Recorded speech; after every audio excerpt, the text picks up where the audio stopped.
নমস্কার সবাইকে। সবাই কেমন আছেন? আশা করছি সবাই ভালো আছেন।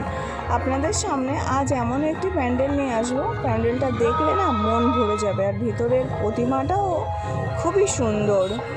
এটা হচ্ছে হরিণঘাটা রেখে জাগুলিয়ার আগে, এটা মেন রোড দিয়ে ভিতরে ঢুকতে হয়, ওইখানেই প্যান্ডেলটা করেছে। কেমন লাগছে বলুন প্যান্ডেলটা দেখে? বাইরে দিয়ে মনটা ভরে গেছে না? খুবই সুন্দর। আর এদিকে ফাংশন চলছে, খুবই সুন্দর, মনটা ভরে গেছে প্যান্ডেলটা দেখে।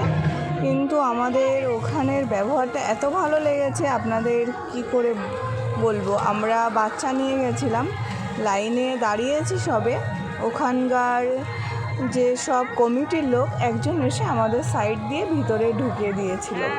মানে আর ওপর দিয়ে সবাই দেখুন দাঁড়িয়ে আছে, ঠাকুর দেখতে ঢুকবে বলে সবাই দাঁড়িয়ে আছে কিন্তু লাইন দিয়ে, জাস্ট অসাধারণ।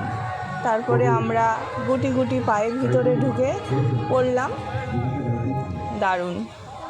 মানে দেখুন, আপনাদের দেখাচ্ছি, ভিতরটা এতটাই সুন্দর, মনটা ভরে গেছে আমাদের, খুবই সুন্দর।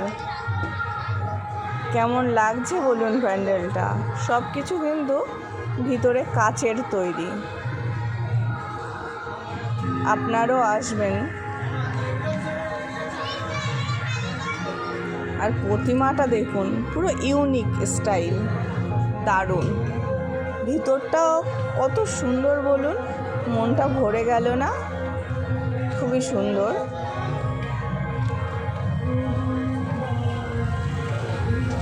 দেখুন প্রতিমাটা কত সুন্দর। আর সাইডেও আছে, সেটাকে মানে সাইডের যে প্রতিমাটা ওটা দিয়ে পুজো করা হচ্ছে, আর এটা দেখানোর জন্য। উপরের লাইটিংটাও খুবই সুন্দর। সবারই যেন পুজো ভালো কাটে, সবাই সুস্থভাবেই পুজো দেখবেন, বেশি ভিড়ভাট্টা করবেন না। সবাই ভালো থাকবেন, সুস্থ থাকবেন, মায়ের কাছে এই কামনাই করি। ধন্যবাদ সবাইকে। আর প্রতিমাটা কেমন লাগছে সেটা কিন্তু কমেন্টে জানাবেন।